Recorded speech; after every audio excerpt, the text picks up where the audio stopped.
छोटी छोटी छोटी छोटी छोटी बातें, ओ मीठी मीठी मीठी मीठी मीठी मीठी यादें. Oh yeah.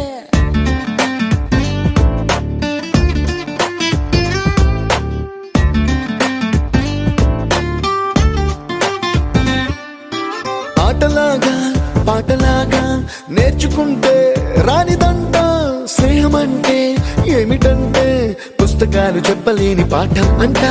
కోరుకుంటే చేరదంట, వద్దు అంటే వెళ్ళదంట. నేస్తమంటే ఏమిటంటే కన్నవాళ్ళు ఇవ్వలేని ఆస్తేనంట.